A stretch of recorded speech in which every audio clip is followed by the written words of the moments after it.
what has been hidden for a long time has finally come out, and I have two pieces of news for you. One is good, the other is bad.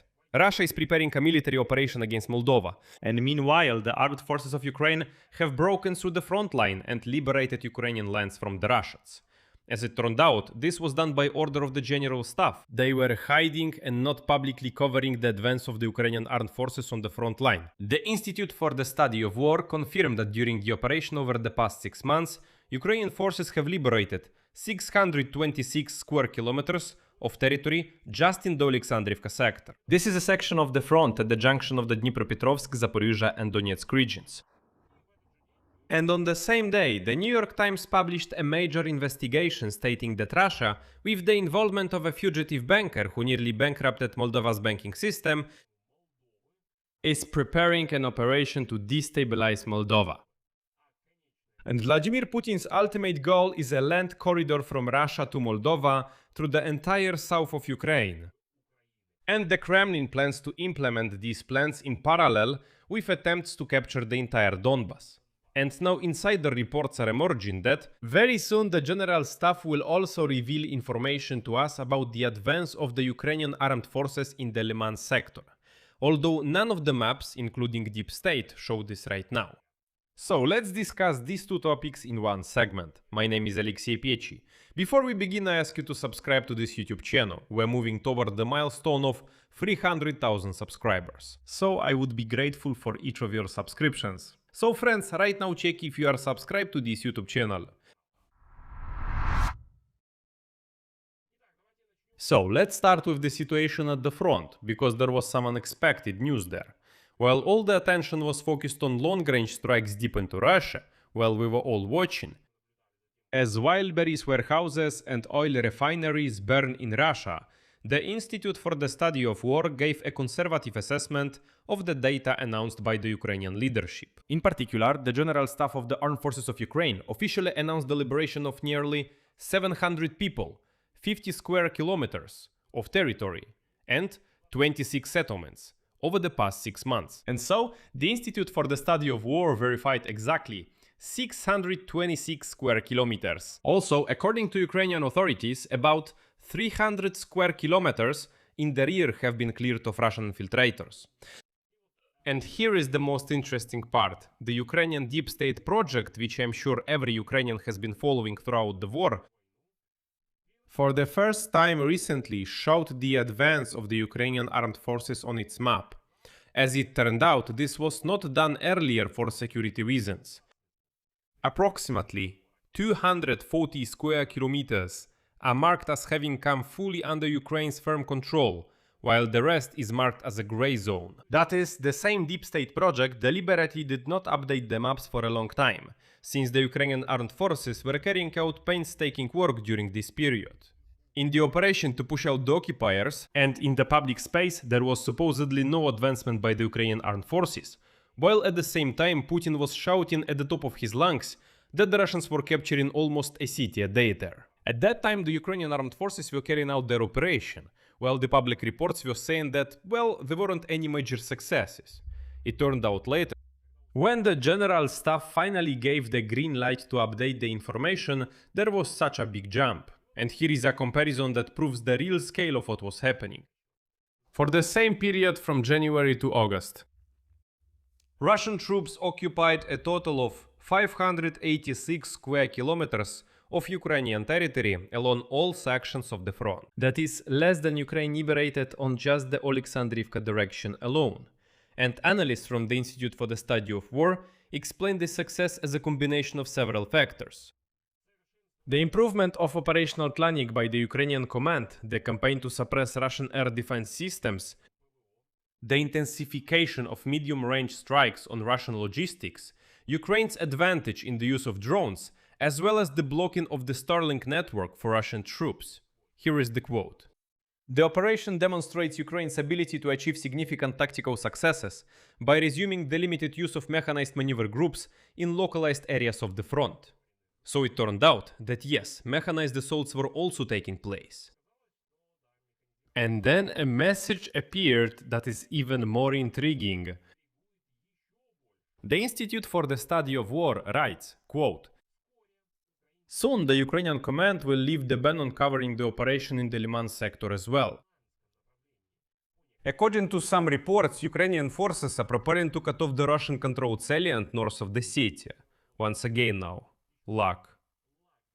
The delay in publishing information about the real situation on the front line is already, well, probably several weeks. Previously, we had a delay of 1 day. That is, what was happening on the front, we, as journalists, could report after a day or even 2 days. Well, it all depended on the operational situation.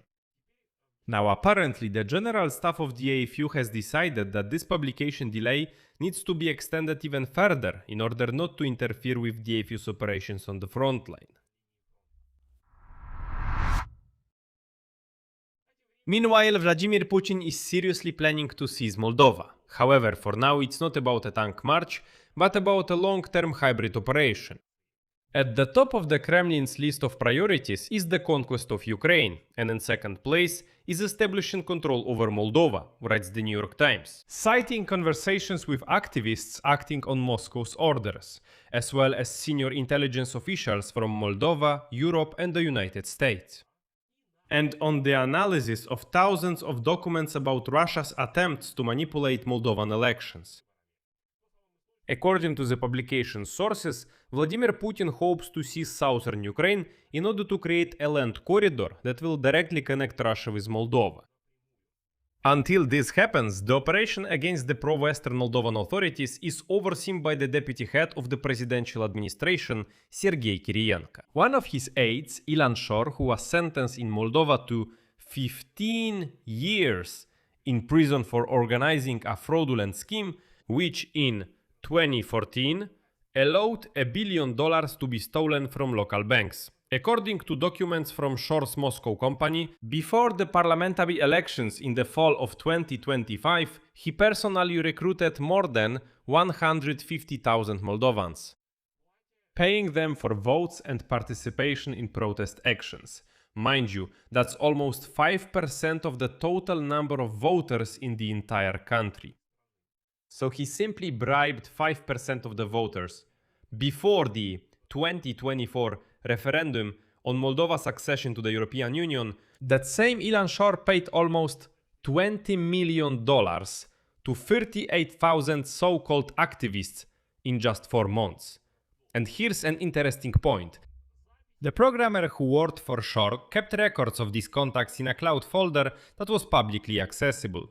And the New York Times checked the database by contacting the people mentioned in it, analyzing links to social media posts and tracking GPS coordinates to the address of the developer company near the Skolkovo Innovation Center outside Moscow. That is, they were able to trace a clear trail leading from Moscow to Moldova and back. But against the backdrop of political struggle, the Kremlin is also preparing its so-called titushki in Moldova. In other words, militants. In Ukraine, everyone understands perfectly well who titushki are. These are paid guys who, to put it mildly, cause disturbances. The New York Times reports that a camp has been opened in a remote area of Serbia where instructors were people connected to the GRU, the main directorate of the General Staff of the Armed Forces of the Russian Federation. According to representatives of the intelligence services of 3 countries, the goal was to form the core of assault squads that were supposed to storm into Moldova and disrupt the elections if political bribery did not work. In the summer of 2025, Moldovans who came to this camp in Serbia attended 4-day courses for $400, practicing skills for breaking through police cordons and setting buildings on fire. In video recordings found by the Moldovan prosecutor's office and on the participants' phones, there are people in camouflage and bulletproof vests training with assault rifles. Similar camps operated in Bosnia and near Moscow. There, more than 100 young Moldovans were trained in making and using incendiary devices and homemade explosives, as well as operating drones with special attachments for explosives or arson. This is stated in the materials of the Moldovan prosecutor's office. The training was conducted once again under the supervision of the GRU, and this was confirmed by 2 employees of Western intelligence services. There is also advice.